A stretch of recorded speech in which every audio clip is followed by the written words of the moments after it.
everyone's hair that day. Well, you wanna throw it all away?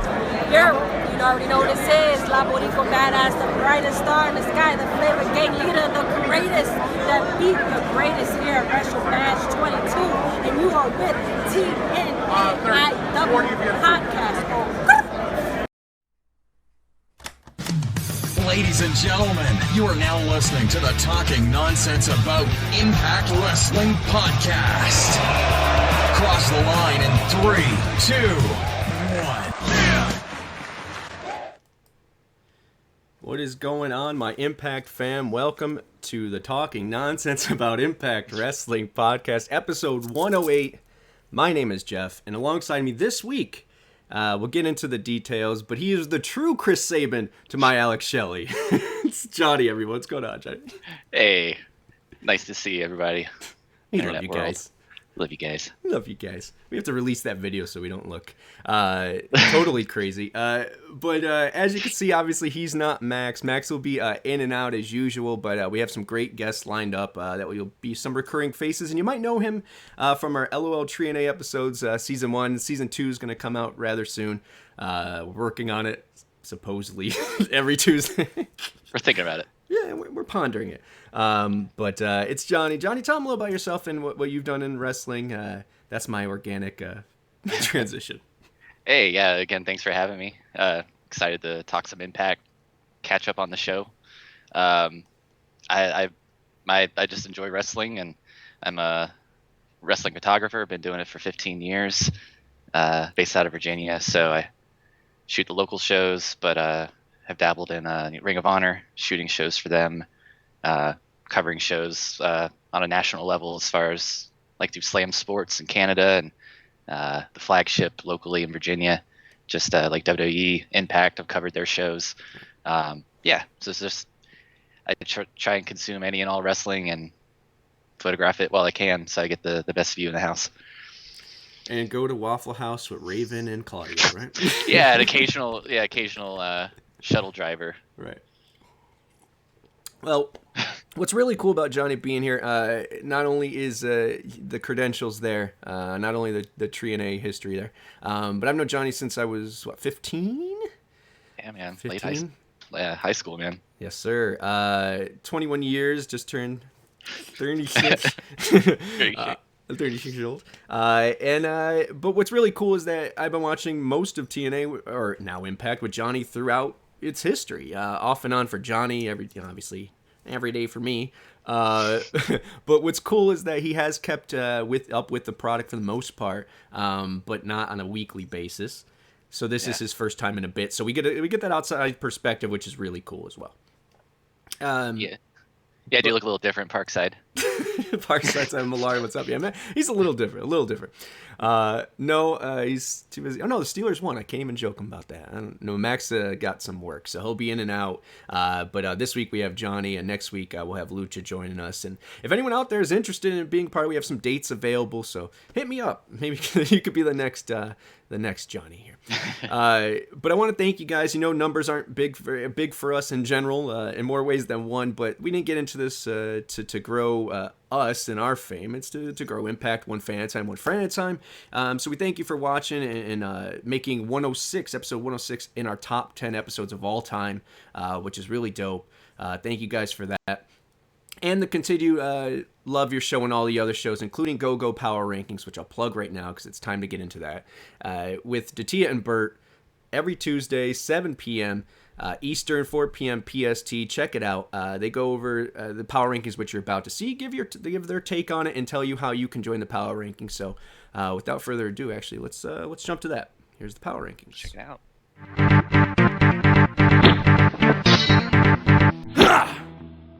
Number 10, Masha Slamovich. Number 9, X-Division Champion Mike Bailey. Number 8, New Japan's Yuya Uemura. Number 7, the DMC Brian Myers. Number 6, Mickey James. Number 5, New Japan's Aussie Open. Number 4, World Champion Jordan Grace. Number 3, Tag Team Champions Vex. Number 2, World Champion Josh Alexander. Number 1, Tag Team Champions, Honor No More.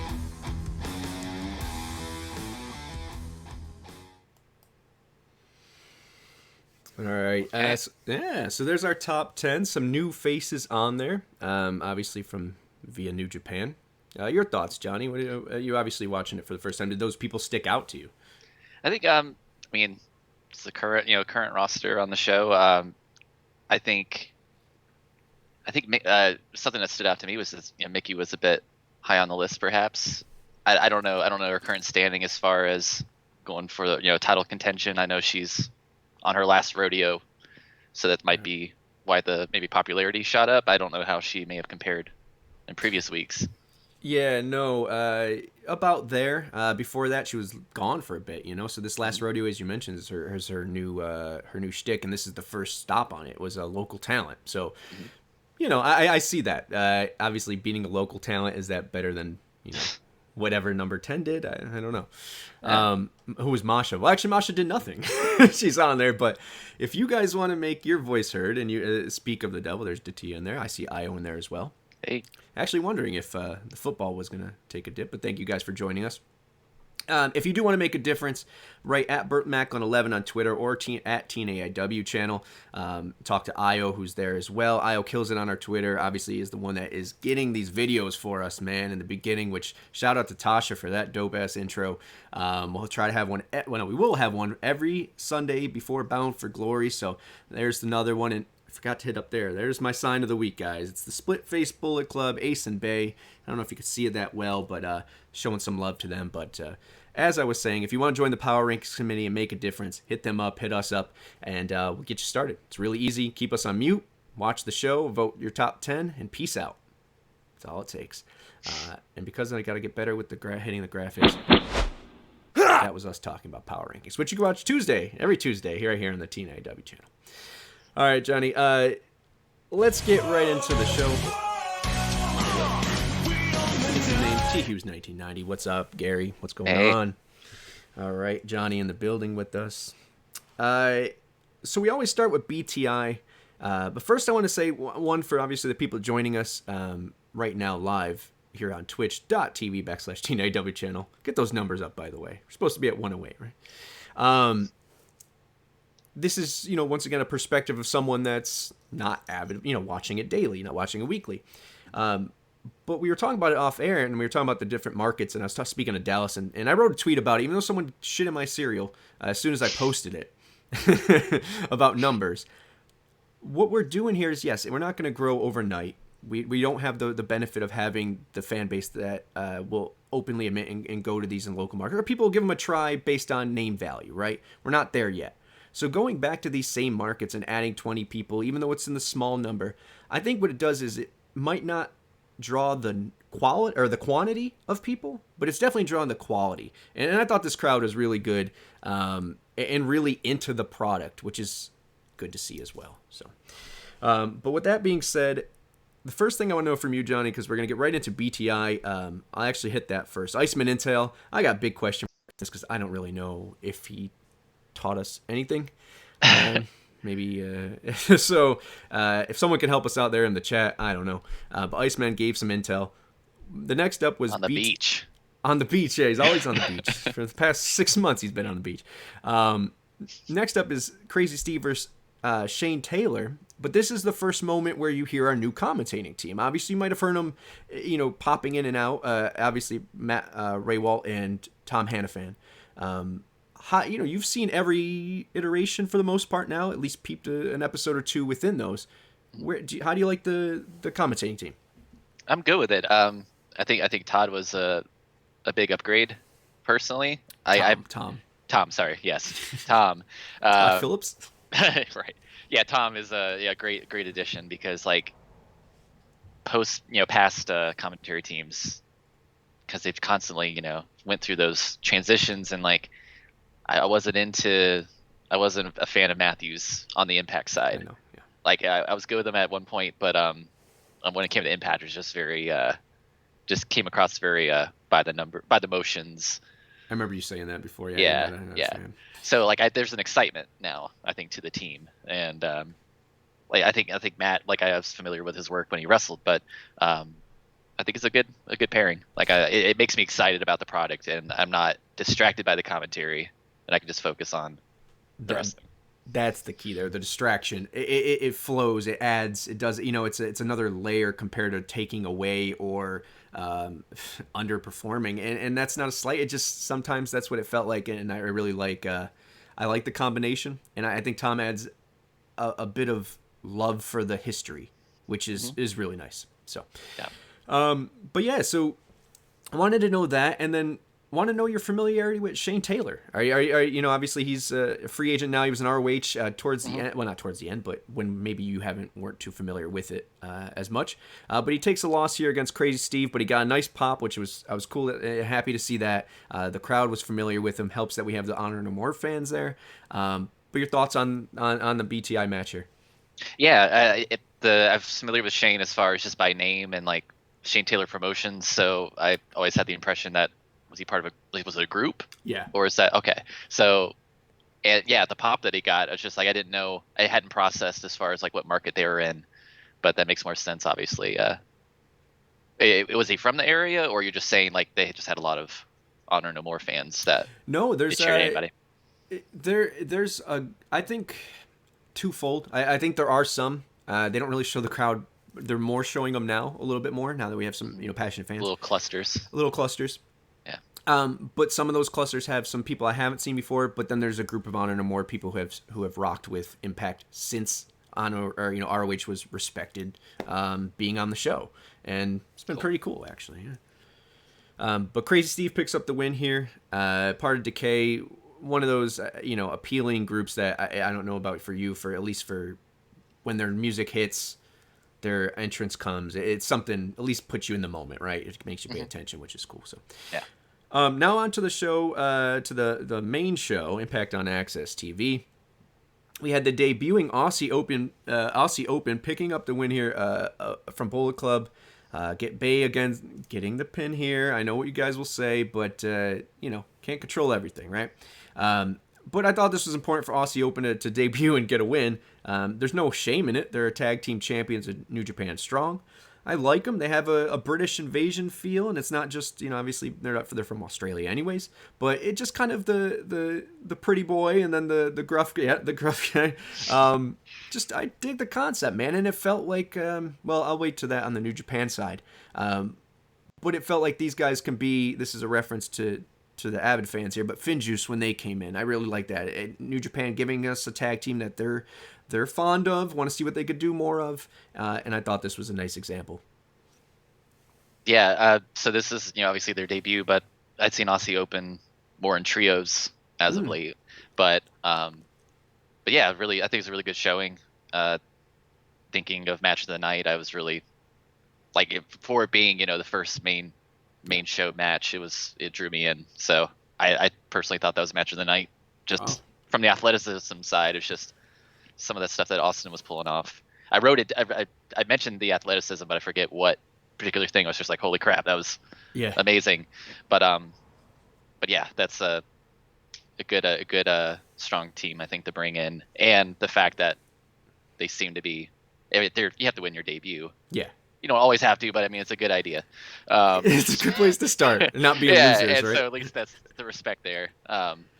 Going over Bullet Club, but the Impact iteration. Yeah, and there's no shame in it for them guys who are still trying to get traction here. And Ace and Base shine no matter if you put them in the opening match or the last match. It doesn't matter where they are, or if they're winning or losing. They still shine, as you said. What I always say about this is that Impact is generally, I don't know if this was a main event, if you call it that, but they like to bookend the shows with main events, right? You have a main event where what could be passable is one, and then opening as well. And this was a surefire one. I always say, I'm like, the match of the night is my first one, and then it changes as I go on. But I'm saving my match of the night thing here. But shout out to Ace and Bay. I forgot that was the sign. But yeah, cool. I like Aussie Open as well. And I wanted to mention Parkside in here. First, Gary mentioning Iceman talked about Eddie wanting an answer from Josh. Groundbreaking. And then Parkside 7, Millard said, first time since Tenay and West that you really can't complain about the announced team. I think that's fair. And what's funny is being technically, I mean, I don't know if you're day oneer, but you fucked with it since the get. Like, you knew about it. Yeah, We talked about it. Yeah. we're watching the Nashville pay-per-views. Yeah. Yeah. So I feel so ignorant and bad now, like complaining about, I'm like, oh man, when Taz came, we were so excited. And then Don was gone. And now I look back at those days and say, man, I miss it. I'm, you know, they weren't the top, they're not A+ commentators, right? They're not Jim Ross and Jerry Law or whatever.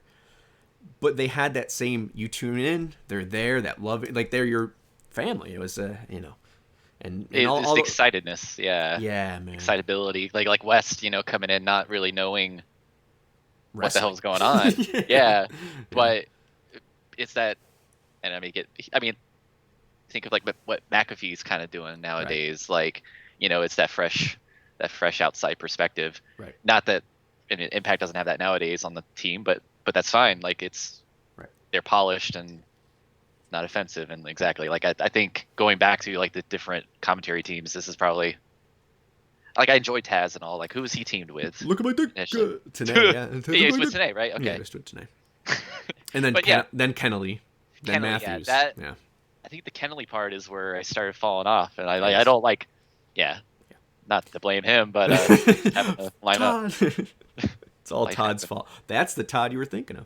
Yeah. Like that Todd. Yeah, let's keep this shit show going. Todd. Honor No More backstage. Another segment. Once again, I like this because I think if you do a split eventually, this is the 4. This could be your kingdom. Love to hear OGK, all 3 of them talk. Love Kenny King, man. I think he's, you know, one of the steals of this thing, man. And we'll talk about our love for Kenny King, I'm sure, as throughout the episode. There's a big Kenny King presence, and his name is on the Tron, so it looks like he might be sticking around for a bit. Hey. But then Eddie goes off, and we all have that one friend. I might be it for some people, but not to that extent. But Eddie's just talking about this war, man, and I don't know what this war is anymore, like, or why Josh is going to join his side. But Eddie's that guy at the party who's like, yeah, we love Eddie, but bro, like, come on. We're not here talking about this. But it seems he still is. So I guess we're going to get an answer from Josh. Next up is another backstage. This is Gia. Gia having a good presence on the show. She's talking with the Good Brothers. And I thought the Good Brothers here, I know it's weird because they're probably on the outs, at least for now. You know, they still have the tag team titles and the damn roster page because that just tells me they don't want to change it to them without them before they have to delete them. so they're here, and I thought they were cool, and it felt organic, and it felt like what maybe the Good Brothers should have been this whole time that they've been here for this 2 years. But all love to the Good Brothers and what they've done, and I thought this setting up them versus Motor City was a great little segment here because they haven't fought 2-on-2 straight up since being in Impact, which is nuts. So we get that match this coming week. Remember, the Good Brothers have a rematch clause, so we got to figure that out when that comes into play. Doesn't mean the Good Brothers are done for good, I want to remind you. Just means I think they're taking a trip to Japan for a bit. Next up was the last rodeo, as we already kind of talked about. Mickie James, that first stop was Rachel Rose, with all the spelling for Rachel. Yeah. I want to know about, well, obviously we talked about what the last rodeo was and is. Obviously, good little win here for her. But most importantly, Johnny, what I want to know is, why did Chris Christopherson steal an Army helicopter? Why did I write that too? Yes. Yes. That's what I want to know. I mean, it's either that or, crap, what was the other show that they were hyping with Diane Lane? The 80s music will all come out. Will all culminate with the Def Leppard biography. Mac and Rita. That's what I was thinking. Oh, Mac and Rita. That was the Mac other. and Rita. I fucking love Impact. They give no shits. With Def Leppard, Saturday night at 8. Def, I'll be watching. No, I don't even have Access TV. But what the good thing about that is, and Johnny, you don't either. Johnny is a subscriber to Impact Plus. He's got the year. He's a supporter, and he doesn't watch all the time. So that's good to know. Actually, I do the monthly, so I think I you do? help them more. You do. I think You do. So $8 a month. Watch it when I can. Oh man. Next up is we got some more talking, guys. We're heading to Bound for Glory. This is Victory Road to Bound for Glory. We got some weeks, and they're putting in their work here, right? They're double stuffing this show. But we have Scott with Mia, and they're talking about anime and Pokemon or some shit. And Kenny comes, and God, the love I have for Kenny King. I just can't explain. The pop that we gave when he debuted with Impact, I guess technically the second time, but when he actually made his run through the X Division, and he was still ROH Tag Team Champion, which we're fans of both. Just all love for Kenny, man. Great memories. And he shows why here. He tells how he should be drip drop draped up. He talks about how he should be a 3-time champion, and he talks about Mike Bailey being a crackhead. So segment of the night for me.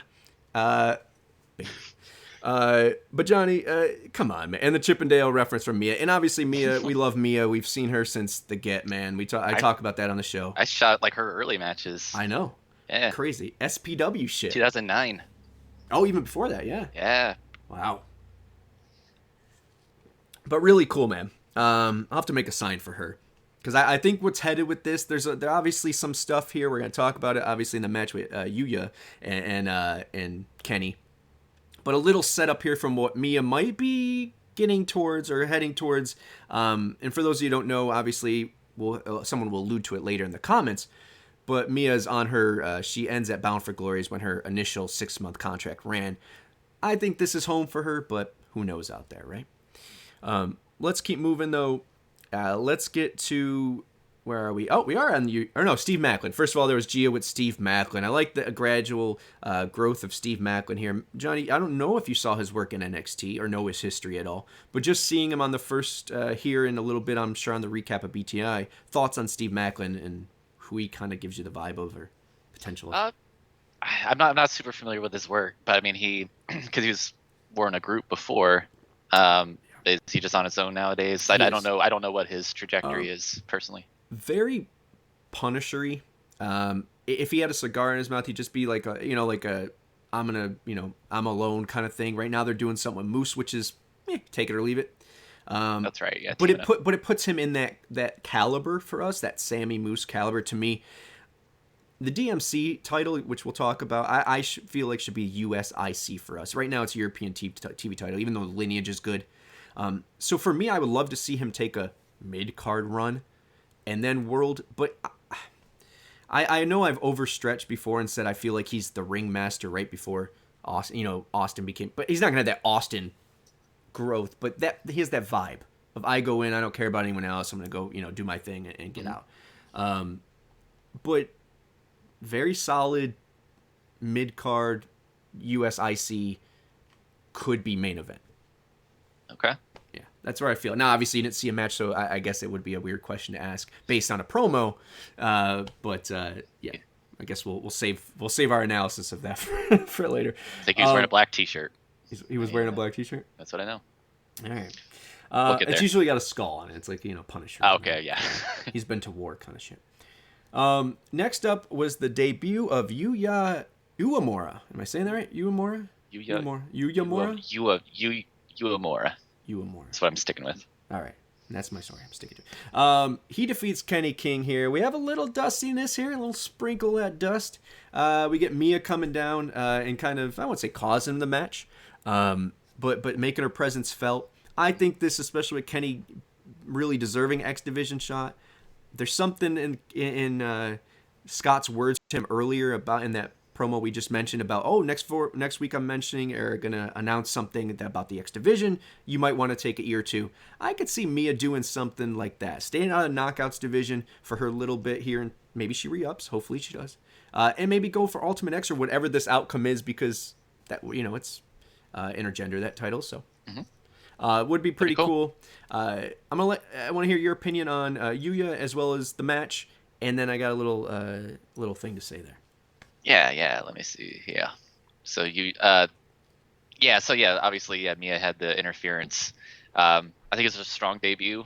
I know the whole deal with Yuya is this is his excursion, right? So, but I feel like the excursions lately, I think, have been good. Like, it is a good example of a good start.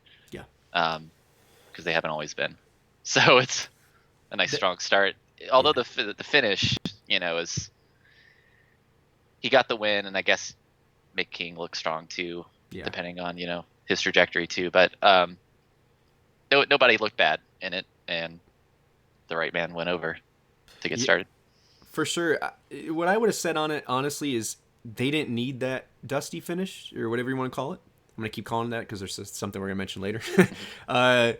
But they didn't need, I don't think they need it. It continued another story, which I love. This was actually match of the night for me because of the reason I'm going to get into. Not only did it continue a storyline, this was the first match of the night that did continue a storyline within and develop some stuff. Obviously, Mickey's did as well, but this had some layers, right? Obviously, we're going to get about 4 more matches after this that do the same thing. But this also was the debut for, and it also made Kenny look strong, gave Mia something to do, was fun.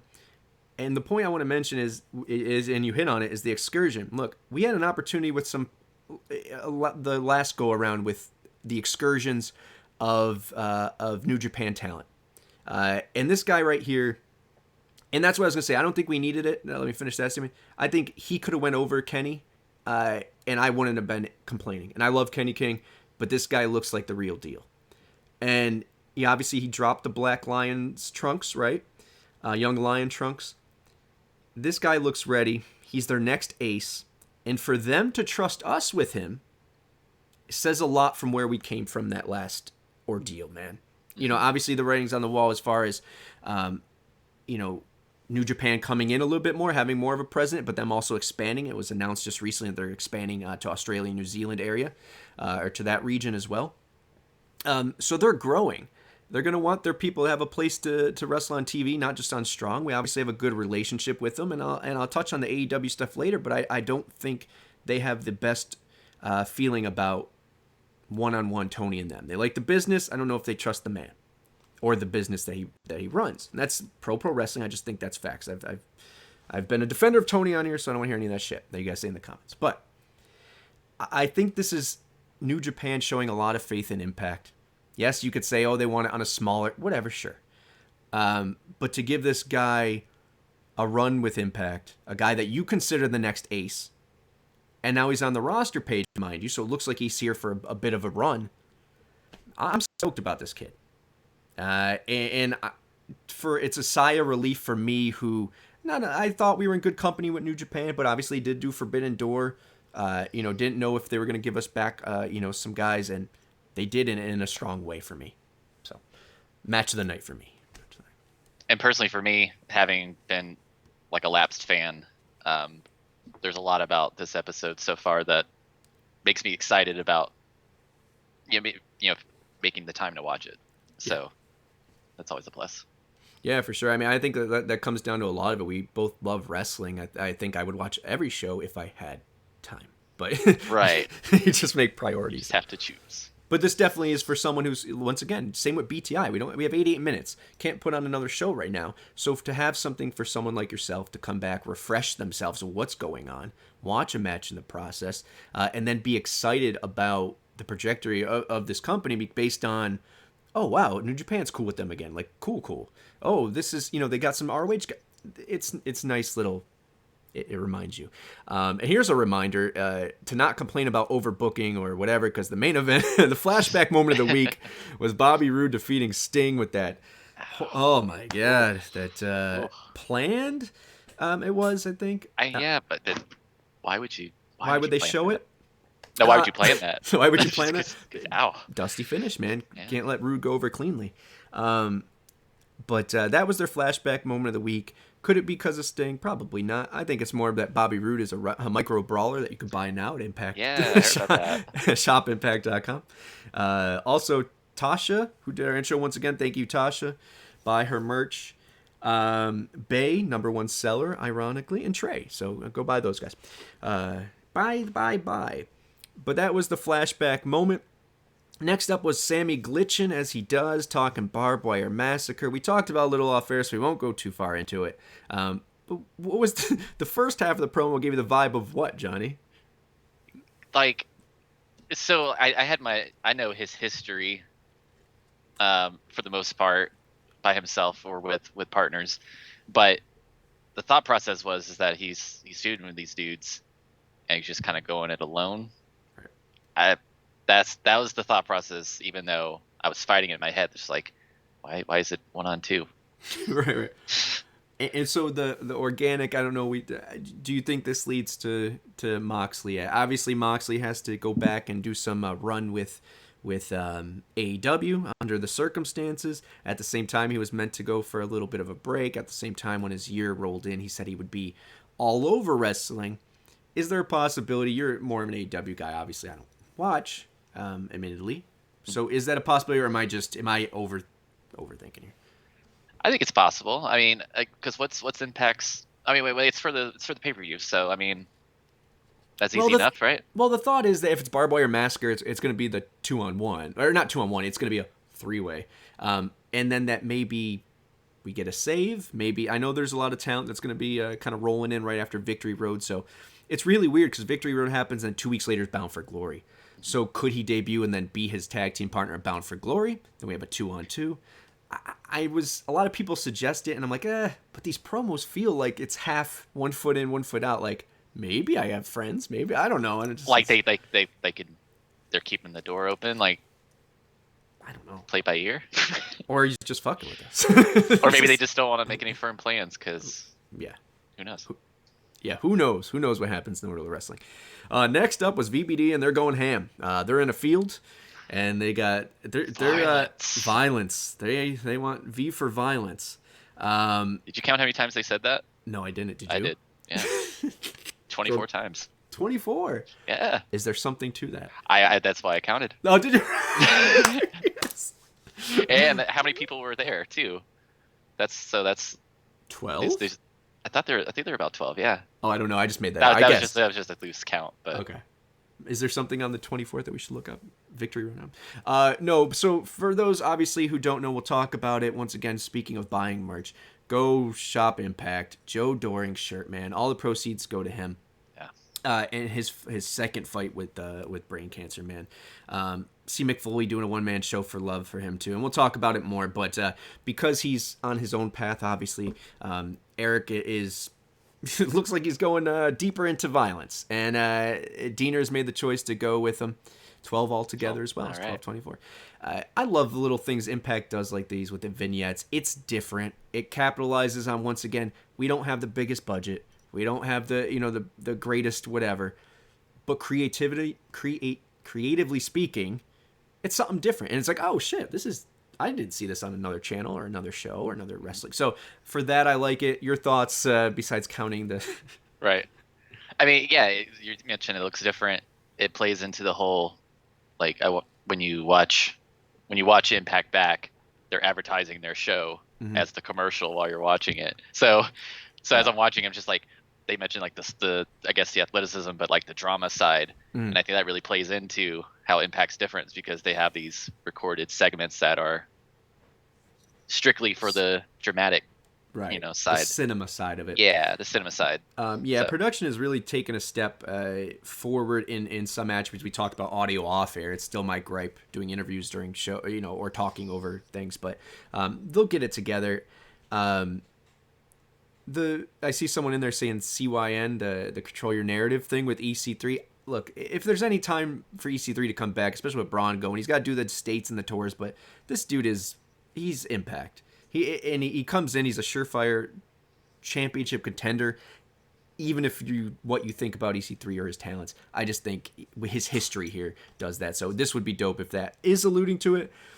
Even if not, it's obviously not Team Canada, which I go on and on about. Hey man, they're both Canadians, but I digress. So I like it. It sticks out, and something to keep our eye on and where it goes. I think Masha would be a dope addition to that, about that violence and bringing a knockout into the group. And I think it grows, though. I think it's growing. So is that where you think it's going? It's just they're just trying to recruit? I think so. I think this is just set up for a rebrand, not a rebranding per se, but a refreshing of them, especially, unfortunately, after losing Doring. They needed it even with him. We had talked about it prior, who they could add to spice it up. And someone said, Hayo says, throw EC3 in the Lake of Reincarnation. Yeah, man, look, if it's not a CYN thing, which I'm okay with if it is, I would love if he just trouble, that played, and he just came out like nothing fucking happened. Just come out swaying and everything, doing the symbol. Spud could come with him. I would just it would be the greatest shit ever. But let's keep moving on here because time is time. Next up is Chelsea Green, originally coming out with Deanna here as part of Vexed. They look like stars. They are stars. They walk like stars. They act like stars. And once again, they're picking up a win here, this time over Taya. A little tomfoolery here as well with Jessica and Rosemary and Deanna. But Chelsea Green picking up the win here. Thoughts on both of these very talented knockouts? Yeah, I hadn't seen much of them in the past. I mean, I knew they existed, and I've seen them on the screen a lot, but not a lot of their actual wrestling. Right. But yeah, it's good work. One thing that stood out was Chelsea's facial expression off that curb stomp, which looked like brutal anyway, just like everything landing, Yeah. But that was impressive. Yeah, good work though. But it's very right. So Chelsea, I'm trying to think. Yeah, you're going to probably get into the interference or the extra bodies at ringside. Yeah, I mean, you could hit on that. We already mentioned it. It's just that Rosemary and Jessica, there's obviously that, my thoughts from, obviously to an outside perspective here. My thoughts is that eventually Su Yung has to come back. And Jessica is and I won't say reincarnation, but is a different version of Havoc. So she's the same character. We acknowledge it. That's where we're at with her. And they're still showing that, the not tension, but the not being on the same page. So something's more is coming out of it, but obviously once again, more stuff going on the outside than probably needed to be. Yeah, but but Chelsea got the win. But I'm trying to remember if there was interference. I think Perazo, and then Rosemary came in, and then everybody ran in basically. Shenanigans. Yeah, shenanigans. But let's see here. Chelsea, defeated Taya once again. Love both of them. Gia again here talking with Jordan. I love what they're doing with the Jordan and Masha thing, keeping it simple. We have 6 weeks to build this damn thing, or I think we're at 5 now, or 4. I don't even know where we're at. We have a lot of time, so keep it light, keep it simple. Her giving the death warrant to her, and now this time saying, I'm not going to be, played into some mind games here. And then she walks into her locker room, and Masha's going to kill you. So all kinds of promo pictures laying around, man. Like something I wanted to question, I don't know if you got into it last week, was did she just have both promo pictures lined up with an X, depending on who won, when Masha came out? Yeah. Remember Masha came out with... No. Masha? Or did Jordan? No, Jordan came out. So, Masha had given her one prior. Okay. And I would say Masha does, right? She just has promo pics that's her thing. She Who do I hate today? That's her thing, right? I hate you, blood, man. And then gives it to him. That's always been her shtick. Jordan gave her the one, I guess was... Well, no, it would only make sense if she gave it to Masha specifically. So if you're trying to kayfabe it, yes, she had both of them back there, and she was hoping it was Masha. I don't know. Or she just ran to the printer. Oh, man. But yeah, I like this here with continuing that without having to do too much. I'm looking at the thing I wanted to talk about rap music as a note, but I can't even work it in. Yeah. Anyways, PCO and Vincent's next up. Another little cool shot, which I love for back reference for that. Vincent brought PCO back to life, so he kind of is his keeper. It was black and white, switched to color. I dug it, man. Dug it, pun intended. Another cool little thing here. So they're still part of. So they're still Honor No More. Yes. But they're just doing their own bit right now. He's trying to reprogram PCO. PCO is always on the fringe, I guess, even though he complies. I don't know. So I think the inevitable turn here is that they leave, and then you got the fork of the kingdom, or whatever you want to call it. But something cool here, and PCO deserves some love, man. Killing it in his later years, which is awesome. Yeah. Next up is the DMC. We got Brian Myers successfully defending against Googer here. He got the win though via DQ, and Googer steals the belt. Which is really cool about this is the perspective. I have a knack for not believing the hype on Googer. I think he will be something eventually, but the company and the commentating team put him over like he's the next AJ. So it's been a little. I'm like, guys, let's he's Maven right now. Let's pump the brakes. Your thoughts, though, because I've said in the previous weeks I've seen there's improvement. They've given him something to run with. It might be a basic storyline, but it's something. They're giving him some life. He's not pointing to random people in the crowd anymore and not looking. Like, he's starting to get it. And you said the same thing. You weren't offended by it. You weren't, however you want to word it. Yeah, like there wasn't anything episode-wise that I was offended by. Like I think about like past episodes I've watched of the newer regime. There would be some sort of skit or something that was just like, oh, that's a little hokey, or like just like don't want to waste my time with it sometimes. Yeah. But like I think this match was respectable. Like even knowing that he was a newer talent, it was still, I felt still deserved a spot on the show. It didn't seem forced to me. That's the key, and that's the only place I want to get. I don't want it to be forced, and that felt like this is the evolution. And then of course in 2 weeks we'll get a ladder match. I'm hoping the belt stays with the lineage. Once again, the lineage is Jordan Grace, Matt Cardona, Rich Swann, Brian Myers. That's a good 4. Gujar is kind of a newbie, so I just want it to get up there. We never had a good mid-card title in Impact Wrestling. But the next swing, Gail is delivering a message from Killer Kelly, which is, I want you on commentary next week when she faces Lish. That's who we found out she's wrestling. And then Tasha and Savannah say their bit. Shout out to once again to Tasha. Johnny had some S&M shit. Yeah. Or is it? Or is it? Nice little segment there. Good to see Gail on TV. And I love the star power of Tasha and stuff. The potential. I don't know if everyone, obviously it comes across. What are your thoughts? Have you seen much of her work, or did you like the little bit you saw here?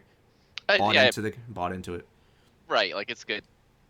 Yeah. It's just good exposure. Like as far as like I think, and we just see there in comment on the chat from Parkside that they work the women in to something. Like even if it's just building for something next week, it's all treated. There's progression.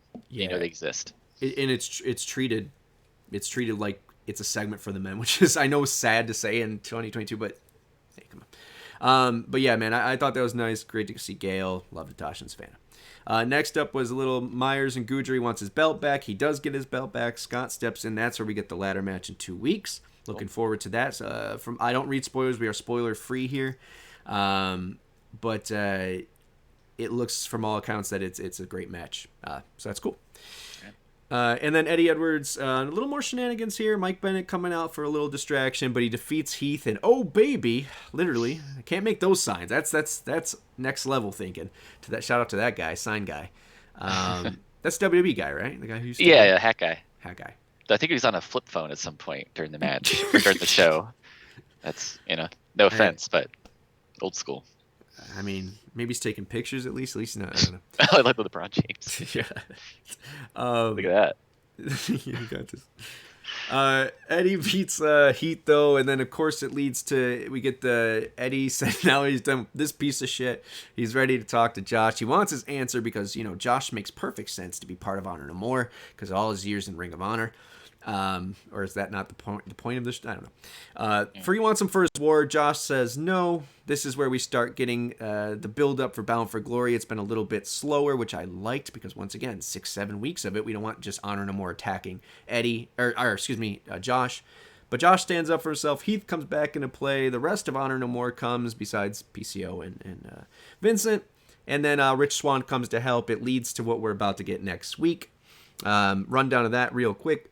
Good Brothers versus Motor City Machine Gun, Bailey versus Mascara Dorada, Moose and Macklin versus Decay, OGK versus Swan and Josh for the titles, nonetheless, what I just was talking about, and then Kelly versus Lish with Tasha on commentary. So, Johnny, overall, your thoughts on the show? We'll get into that, and then we'll see what they thought of the show. What were your grade for the show?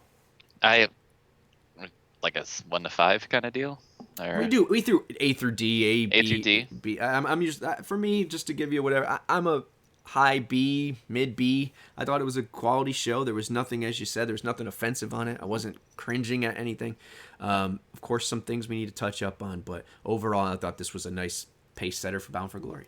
Yeah, like I would say a B myself, because it was nothing offensive. Everything progressed logically, I feel, and I didn't want to skip any part of it.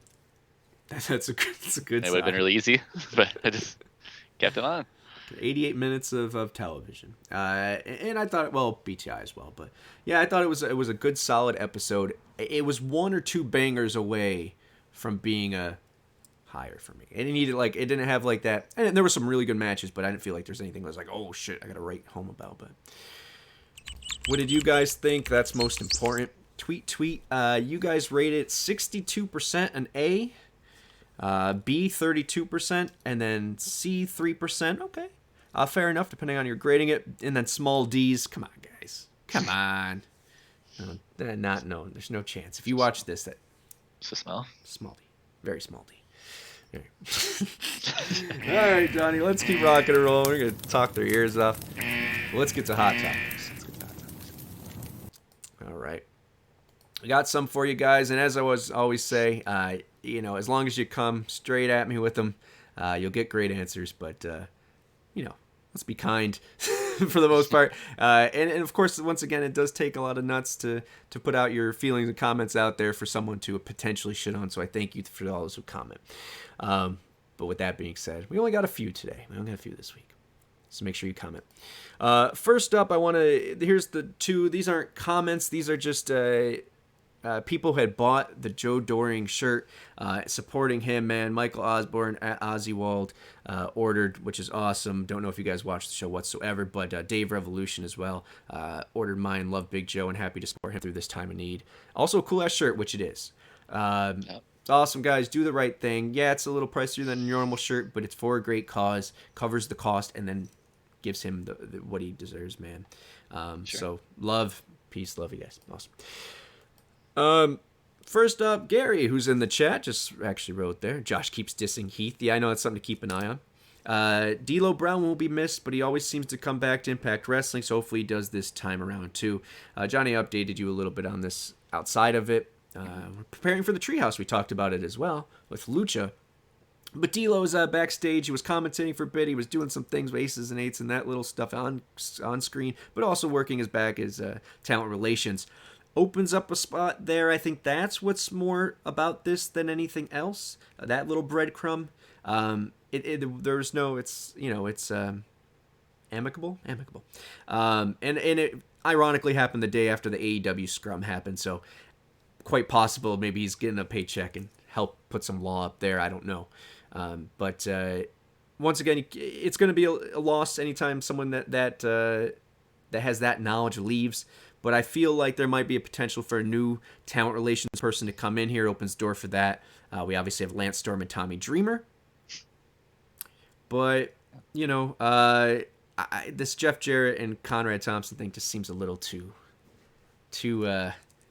many breadcrumbs for that. But thoughts on D'Lo Brown in general, I guess? Yeah, so he was talent relations before? Yeah, was the deal? I think so, producing and talent relations, yeah. And he was there for how long? To be honest, I feel like maybe 2 years this last run. I feel like it's sometimes you're like, oh, does D'Lo work there? And then you don't see him, and then he pops on the screen like breaking up a fight 2 years later, and you're like, oh shit, okay, D'Lo. Yeah, like Kim and Dreamer were just kind of those people that were. Yeah. I mean, Dreamer for sure just Simon made Diamond, his way in and out. Dreamer, Yeah. Like Diamond's with NWA now, right? NWA, yeah. Yep. But yeah, so love D'Lo. Recognize the situation. All right. This is another one. This is something else. Once again, not a comment, but something I want to point out, especially with all the dusty finishes that were on the show. A little bit of dust. You guys had a choice for the YouTube insiders, and the next emoji was poor Gia, 16%. Dusty finish with 37%. So that's your new emoji. Make sure you guys sign up for it's 99 cents or $4.99 depending on the package you get. Check it out. Kick out beating Vexed. Interesting. Yeah. The Doll 99. This is where we're starting to talk about actual topics here. I do think Impact needs to start signing more women to the Knockouts division, especially if they can't re-sign Deanna and Mia. When it comes to the mainstays, I agree, but only if the mainstays are on the level of Josh and Moose, Sammy, Eddie, EY. All really good talents that can main event from time to time, but they aren't exactly main eventers in 2022. So that's a two-part fold. I mean, did it feel like we were short on knockouts when you watched it? I know that's hard to see. I guess depth-wise just from one show, but 88 minutes of TV. I get Deanna and Mia if they both leave. I just think Deanna's a foundation piece here. But thoughts on the Knockouts division from what you've seen and keep hearing about, obviously, through BTI and what's leading up to Bound for Glory, and then we'll get to the Josh thing. I thought it was a good showing. I mean, I don't know how many people, because I'm not as familiar with the roster, I don't know how many people aren't being used necessarily. That's usually a good indicator as to how the division's going. But the people I knew are involved on a frequent basis were well represented. We had the backstage bit with Jordan, Mia backstage and interfering in the match. We had, whether she's women's division or not, Knockouts division, sorry. But plus we had the Taya and Chelsea, plus all Ultimate ringside too. So everybody had, so many people had a role and a part in the show. Mickey, right? Yeah. Promoting the upcoming match too. So like, I don't know how do you improve on that?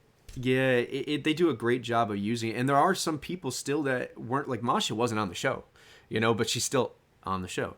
Giselle wasn't on the show. That was a big glare. But once again, that's if you name all the people that for an 88-minute television show, I think they're in a good place. Now you lose Deanna, half of Vexed, and you lose Mia, then we're talking something else. But right now, I think we're in a good place, especially with, and a lot of this I go over with them, Johnny, is like, yeah, the tag division has 2 to 3 teams that are actually teams, and they're still trying to grow that. But how many are you gonna have? I mean, you gotta pay 2 people to be on in a permanent tag team on an 88-minute television show. I can't beat that enough in the head. But the division that I do think needs the most focus, or we can all agree on it, is the main event scene. Josh just fights whoever the challenger of the month is, but there's no like this guy's should be in the running. Moose and Josh, yes, both main event talents. Eddie and EY, I guess you can make your point because EY's that veteran. We've seen it before. He can main event from here in time. I'll give you that. All respect to EY. Eddie's only 39 years old. So although wasn't super stoked about him being the Bound for Glory guy, he's still a viable option right now when we might have other guys in different feuds that are more viable. But he is Captain TNA. I mean, he's been here for freaking ever.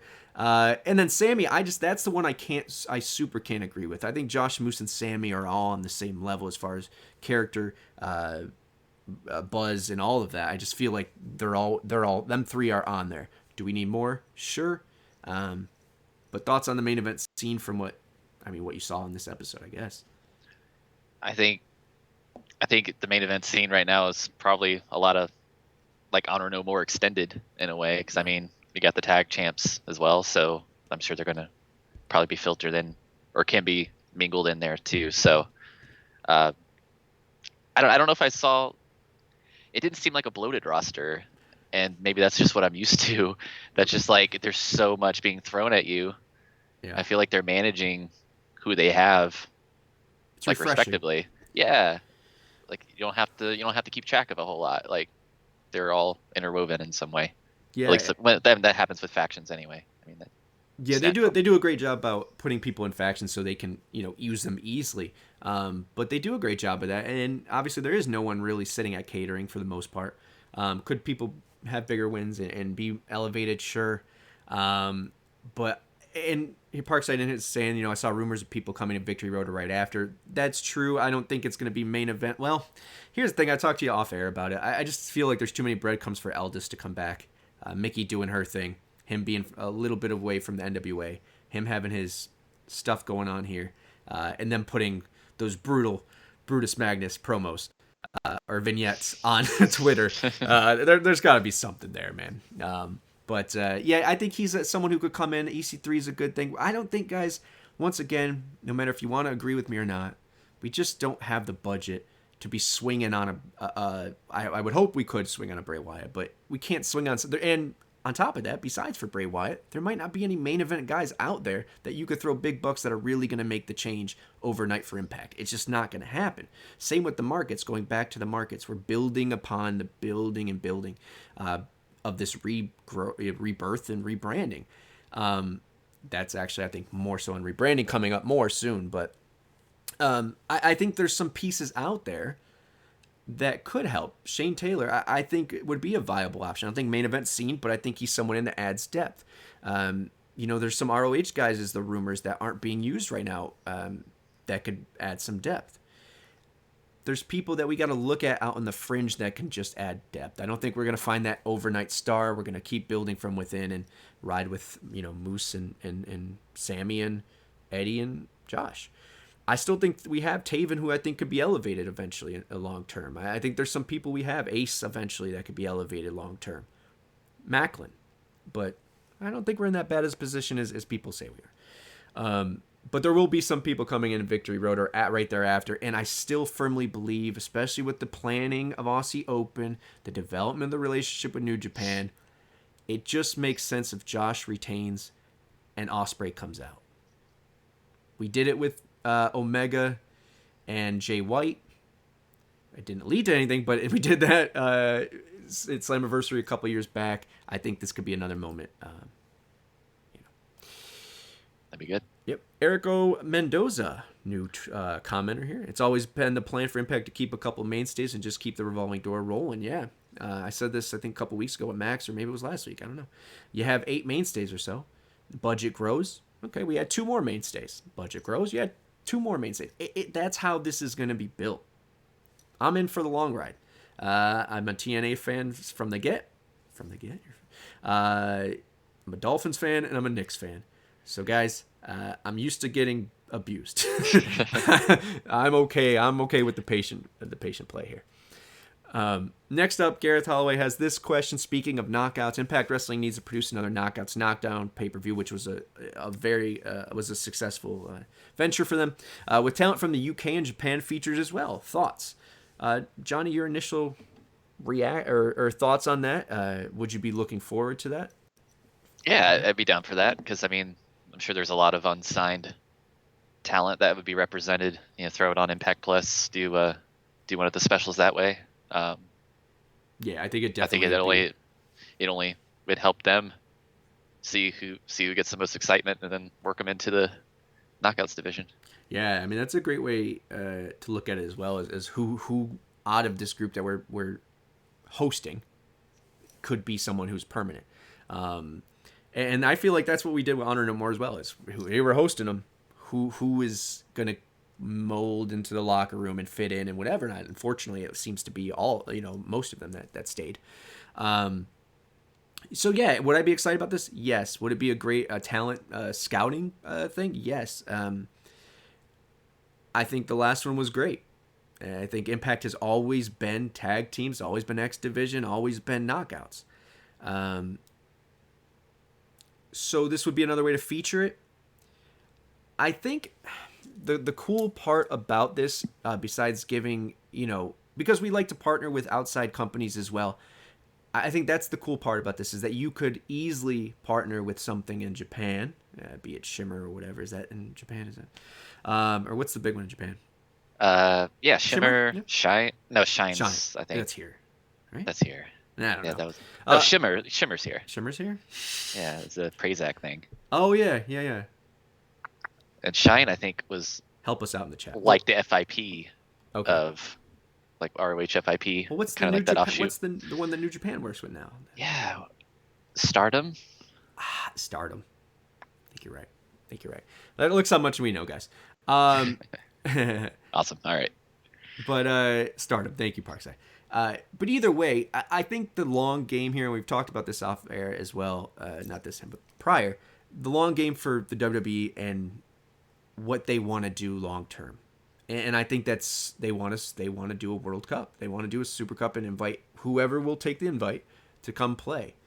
And I think the more we do that as well before that inevitably happens, it puts us in a good place to where I think those companies, if they are involved elsewhere, would stick up for us as well. I'm not saying that WWE wouldn't invite us. I'm just saying that it does those things. Anytime you can build some bridges, and I mean, look what New Japan. I think that relationship is getting only better because of the AEW relationship New Japan has. So I think this can only help. And plus, we have a top to bottom, one of the best rosters of females. I think the best. I'll say it. All right. Next up, speaking of people that could come in, Casey Navarro.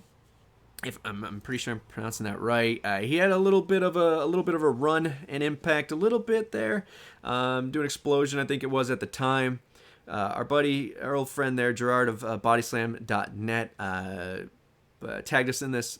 Our thoughts on it as far as the talent, Johnny. You told me something really cool that you got to shoot one of his early matches. Yeah, back in early 2020 before everything shut down. He was here in Virginia, and good. I think him versus Tracer X, so two really like young dudes coming up. There's lots of high flying. I remember it being a fast-paced match, and so he's left MLW, and he hasn't really dabbled. So he's left MLW, but he did some work. And did he ever do any shots in Impact? He did prior, and that's where my answer plays into is he did it prior to going with MLW. And when he signed with MLW, he made the tweet about, I signed with MLW as my contract, and another show or another producer or something like that, or runner of a show, however he worded it, had told me I'm too skinny and look at me now and da-da-da-da. Obviously, it was Don Callis or Scott D'Amore. So for that, we don't need anyone that's not that everyone needs to just file and rank. If that's the last taste you had in your mouth, now granted it's been 2 years or whatever it's been, I just think that he is skinny, and it sucks, and he can grow on that, definitely. It's just the believability for me does play into that, and I hate to say it like that. Wrestling's about suspending your belief or disbelief, whatever the term is. You have to trick yourself sometimes, but some things are easier than others. Yeah, and that's the only thing. Could he fit in the X division and have some bangers? Yeah, I'm sure he would 100% would. If he was signed, would I support the signing, or would I complain about him being skinny? No, I would support the signing. Give him a chance. Hey, what's up? Hey. Get your podcast. Dalton Cast is a free agent. Danny Limelight. Yeah, there's some things people moving around. And Manders is great. There's going to be people that move into Impact. Is he one of them? I'm not going to complain if he is. He's talented. But once again, All right, so that was that one. Here's next up for Best Side 92. Without bringing in some big name talent, as we just mentioned, to Impact, what can Impact do to get some buzz for BFG? Johnny, let's get that outside perspective first. You know the two main events, being Jordan versus Masha, which is going to be a big one. Masha undefeated. And then you got Josh versus Eddie, the culmination of that. What could build that for you, or is it staying the course? I don't know, especially being we're less than a month away. Yeah. Your audience or your scope of what you've been doing is only reaching a certain point. I don't know personally, those two matches specifically being that. I mean, Eddie's experience, he's been around at least a decade on the major scene. Yeah. And I just don't know what would bring in, or talk casual fan or just anybody, because because I don't know if it would reach that casual level. You'd have to connect in some way based on people's already established history on these people. Well, that's the thing. I think when people comment on here, it tends to be in comparison to AEW, in comparison, and it's just hard. It's not going to happen. Io says it perfectly. Big storylines and promotion is the answer. I think Will Ospreay coming out at the end could be a big thing. Once again, you're talking about bringing in Jay White or him for a program. 100% that would be hype. But we've done that, and we've gotten the same results. So what does buzz mean? What the people that are going to buy it are going to buy it anyways. I think what you do is put on the best damn storyline and matches that you can as a result of it. Masha versus Jordan is one of those for me because we have Jordan being, getting her title back, whatever. So it's for the avid watcher. This is cool, right? It's undefeated versus the juggernaut, whatever they're calling her. So that's cool.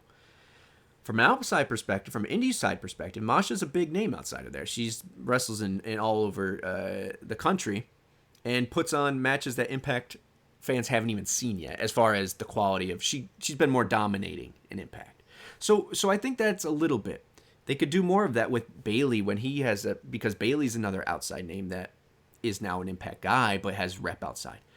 So those little things like that are going to be big building matches for them. I thought are important. We'll see what they do with Bailey. The other thing is, if you could get a Moxley in there, man, of course that's going to help. And I think that's more to play here. I think we're going to get Kazarian. That helps a little bit. It's just, once again, about building the buzz from within the community. If we're saying we're excited and buying tickets and doing all that, and then they throw in a Moxley or they throw in a Kazarian, they throw in whatever we get or a new sign, whatever it is, that's when you get the little extra. We have the Call Your Shot Battle Royal, which always happens. We always get a debut on there, or the Gauntlet. So we always get a debut there. So that's something to look forward to. Maybe they'll drop hints about that. But I don't see us, putting some billboards in Times Square. It's not going to happen. We done that. We failed at it. We lost our ass. Building from within, spending within. So I think it's just going to be put, once again, building upon the buzz we have from putting on damn good show after damn good show when it comes to pay-per-view and plus specials. And then adding to that it being Bound for Glory and having a top-to-bottom card that's just like, oh shit, there's no weird stuff on here. Like, this is just, I want to see every match. So we'll see. But there's a lot of time. There's a lot of time in between. Victory Road's coming. That's a live show. So always the live shows they deliver. We'll see what happens from that. But I think it's like Io said, they're big storylines, promotion, and building a great card for people who are casual fans within the wrestling community. That's what's gonna do it. Yeah, can you get like a TikTok moment or something, like something to blow up on there? They finally, that's the only thing. They finally joined TikTok, so Okay. we're starting. We're getting somewhere. Somebody just trip or something and just throw it on. It's horrible. It's horrible, but the stuff that gets traction on TikTok, it doesn't have to be of value. We need something of value. That's the thing. We don't need no LOLTreeNA. Speaking of LOLTreeNA, we got AEW to talk about. He wants to know about the drama there. GK sent wrestlers to Impact that he's having difficulty with in AEW. Yeah, we'll talk about that on the What's Your Take on the AEW drama stuff. Millard's asking here about them sending us the people they're having difficulty with. I said once again that I thought the Motor City going there was a one-off. And this I'll go more into detail. I thought it was a one-off, and he said, hey, you give me the people first that I want, so at least I'm the one showing it. And then we'll give you what you wanted, which I'm guessing is Kazarian. I don't know what we wanted and approached him with. But now that everything's happened, I think we can maybe come from a different angle, and we'll talk about it in a second. But let's start with this. He asked about NFL now back on Thursdays, Impact only having 60,000 viewership this week. Should Impact change up their format or just keep doing what they're doing, even if 40,000 viewers leave for the NFL games? I'll tell you this. There are 395.5 million people in the United States alone. There are 44,000 Nielsen boxes. 44,000 people represent 395 million people. Okay, so they're not always going to be up to snuff. I'm not going to be upset because 1,000 people in Buffalo watched Thursday Night Football instead of Impact Wrestling. And I'm sure that's not how it breaks down, but I'm just saying. It doesn't change my perception of it. This isn't showing me the plus 3 days. This isn't showing me the plus 7 days. This isn't showing me the on-demands or the YouTube success from it or any of that. Which I just saw that Mickey's last rodeo announcement had, last I checked like a few days ago, it was 400,000 just for that. So people are going back and finding out what's happening on Impact. It might not be live, but they're doing so. So this doesn't change the perception of Impact for me. They should stay the course because you should not bow down to defeat on a channel that, let's face it, doesn't get in most of the households. So, no, they should keep running course. They should keep putting on good shows, and people will go back to watch it. That's how I feel. Johnny, would you change your show? I wouldn't change it up. Like, I mean, consistency is about all they can hope for right now. Yeah. Whether it's changing talent or I don't just keep putting on good shows. I mean I feel like it's been the story for years. It's just if people realize the good in it all, that's where it can grow. and I feel like it's all good what I see right now, at least what they're putting out. Yeah, I mean that's the way to put it. I know it sucks for the fan who's been.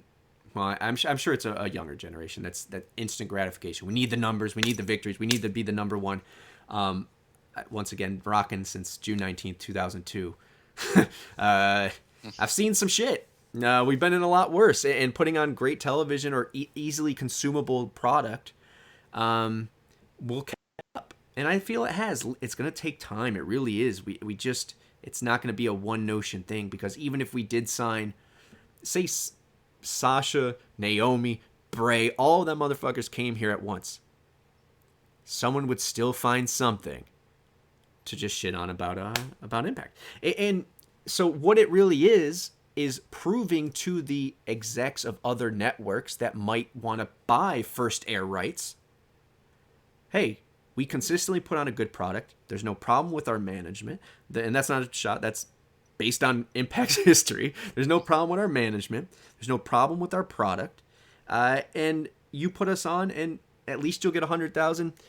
And yes, it'll grow because we earn more homes. Or maybe not. But they can at least show that to somebody and give them the option of, hey, you interested? And of course, we still have Access TV as the net fall. So, I'm not scared. They obviously are in the black enough to keep putting money back in or keep the lights on. It doesn't bother me. Once again, as critical stinks of there, so less than 1% of people make up the ratings people want to live and die by. Yes. And we keep fighting over a demo that has no money. The true demo is the 40 to 60. And Impact does the kill with that, and it's probably because of Def Leppard. This Saturday, Def Leppard and Mac and Rita. And what the hell does Chris Christopherson with the have Army to do with an Army helicopter? But yeah, guys, no, I get where you're coming from, brother. I just, to me, you keep being consistently good, and show that you're at least erasing the rhetoric of what has been slapped on Impact for quite a while, of inconsistency, not being able to be on it. Oh, is it on Thursday every night? Is it on? Yes, it's on Thursday. So stay the course. Now, as far as my take on the AEW drama, you're obviously the AEW guy. Did you shoot AEW? Did you get a chance? Yeah. Still playing to. Still playing to do more? Yeah. And he's gonna watch this. He's the guy who votes D, by the way. He's one of the 130 that watch this. Thank you guys, by the way. Thank you for liking. Thanks for subscribing. All that stuff, man. We appreciate it. Anything to get the excitement up. Yeah, that's what it is. I say one fan at a time, one friend at a time. It's not only about the show, it's about Impact, man. The more the Impact fan base is supportive of each other, we can grow Impact. That's what it comes down to. And then when you go to these shows, you buy tickets, you buy merch, you stand up, you clap, and you're not on your phone. You show that you're interested. You're there. We got this, guys. It's just, it starts with us, honestly. And by the way, street teams. And Albany is a little bit too far for me with the kid to do. But if you're in Albany and you want by chance, you could join the Impact street team that's in the area and get some cool shit from them. So now the take on the AEW drama. We're not going to get into the play-by-play of what will happen or allegedly happened. We're not there. And honestly, despite me not watching the product, pro wrestling, I never wanted them to fail. It's only good for the business, and eventually, when shit hits the fan, it'll eventually be good for Impact. And not necessarily they're going to end. They'll still be there. AEW's going to be fine. But Jeff's co-host has to be an avid follower of AEW all the time. So they could keep me relevant. I don't know what I'm talking about. Yeah, I got to at least follow something. Got to follow something, yeah. So the AEW drama, let's overall, not synopsis of it, but your overall take on it and what you think comes out of it. It seemed to be building for a while, and I don't know if any side's going to come out looking good from it all, because you hear one dude's gripe, and then you got management who should have already addressed it, and they just they tried to resolve it themselves, in really poor fashion. Yeah, right by the boss, by the way. Yeah, man. I don't know how much more you want to touch on. We go back and forth a little bit. It's the last topic we got. It's just, I mean, I think it's just bad handling all around, and I mean, suspensions are warranted, obviously. Playing it safe, and I know a lot of it's not out there because of legal issues and legal reasons, but I wouldn't have anticipated something like that, like something that big. I think because who knows what will come of it. It could free people up from their contracts, and that makes all the difference. The problem we're gonna have in any discussion about this, and not us per se, but just when you're trying to, especially if you're trying to tweet people back and forth, like people try to argue over it, it's not black and white. Is CM Punk a dick? Yes. Should he went on, into that on Scott Goldman or whatever his name is? No. I personally think if you're in a bank account with your mother, maybe he's just assisting her with the money he makes. So fuck you. That's pretty rude. Yeah, it's a jump. Yeah, it was a jump. Do I think? Am I a mark for him since he started ROH? Yeah, I've always been a Punk guy. But then there's a time where I wasn't, and it's more personality than it is a cult of personality than it is anything in the ring or anything like that, man. And this is just him being him. At the same time, this isn't out of the blue. This has been, you know what you had to have some percentage of chance that it would happen. You have a boss who is not going to tell him no or run through stuff because one, that's the precedence that's been set. We don't book promos. We don't, we do this. We also do this thing, the press conference where you could just be yourself and talk and whatever. The door was open. So there was no stop sign in his way. He had been planning it for a bit. The problem is everything he said is pretty much right. Should he handle it that way? No. But at the same time, these people aren't fellow wrestlers. Looks like Damn Parkside. Woo! Wow. Good ones. 15. Wow. Brian Posehn. That's good shit. Yeah, but look, these are his technical bosses, and that's where it gets that gray area, because should you just be able to talk to your bosses? Sure, but your bosses should come up to you and talk as well, and not allegedly kick down your door or not wait for you in your locker, whatever it is. This should be handled in whatever. Did what he asked them to, but right, he did what they asked him to, but should have happened. It was not the time. It wasn't like the time. It needed to happen, but yeah, and that's later. The problem is it's here's the thing that I hold and Cody Rhodes saw the vision before it happened. That's where I'm getting is you obviously had this building. This wasn't building because of Punk. Obviously. And he said they couldn't manage a target. And that's not a slight on someone who manages Target. I think what he means is that they have no management skills. They couldn't run $1 billion company, let alone one store of a Target. And the fact that they come after he's obviously hot and injured and angered about that, to come in and finally talk to him about things, waiting in his locker room or not, with his, with the, Larry and all, whatever fucking shit. Come on. So that shows it right there. It shows their hand. It wasn't held at the right time. It wasn't held when it should have and nipped it in the bud originally. And it shows that people maybe can't look at them as management. It also comes off of a talent meeting where Kenny Omega is telling people that he wouldn't hire 80% of the staff, where they should all strive to be more like him. So you kind of get the aura of maybe what the other people see the elite as. Punk just happens to be the person who gives no shits. His contract's probably huge and ironclad, and the fact that no matter if his friend bit in through a chair, it was at a boss who was also trying to fight, allegedly. So that's where this becomes wonky. And I think there's no right answer. I think there are a lot of wrong answers, and we saw them play out. And everyone got suspended for it. Now, as to answer your question of whether I think this plays out, I think there's two ways. I think eventually they inevitably leave, because look at this. It cost him a relationship with Cody, allegedly. He's there. He says, guys, this isn't what we signed up for. This isn't what it is. And they say, Nah, man, fuck you. It's you, buddy. You're pretentious, or you're this, or you're that. 3-on-1. 3-on-1. He books it. Now you have egg on your face because what he said would happen happened to you, and now you have to side with him. Because if you don't side with him, what happens? Where do you go? So, not only, but could they go somewhere? Of course they'll go somewhere, or maybe they'll stay. Doesn't matter. It's not gonna affect the draw of the elite.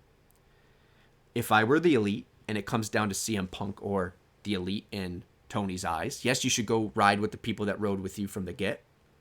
At the same time, they also lose you 20% of your audience when they're on TV compared to the other guy who's the asshole.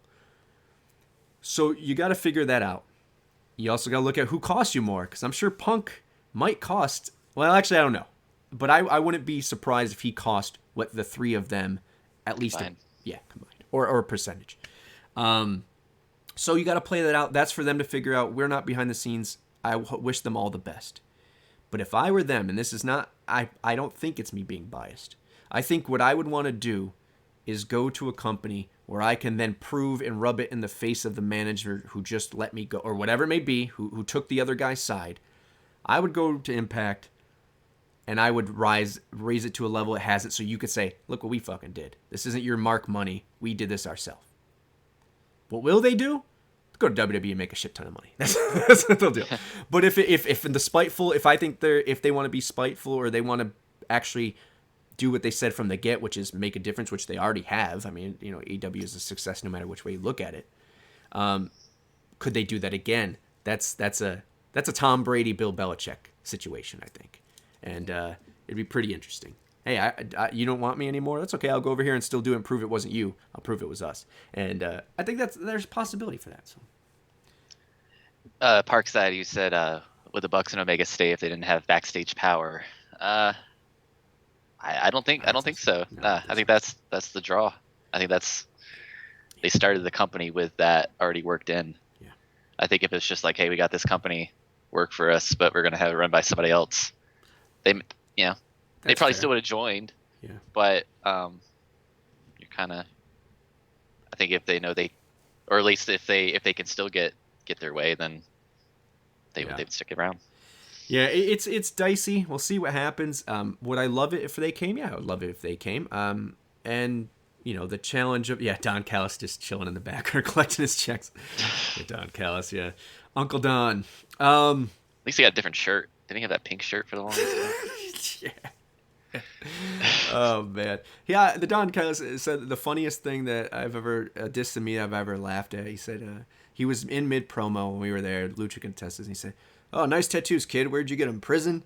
I couldn't fight them. I was like, "Hey, that's good shit. That's good shit." But yeah, man, all respect to them. I hope it works out, but I think there's a possibility that, hey, if people need a breather. Now, if it's Punk is the one, obviously he's gone for 8 months anyways.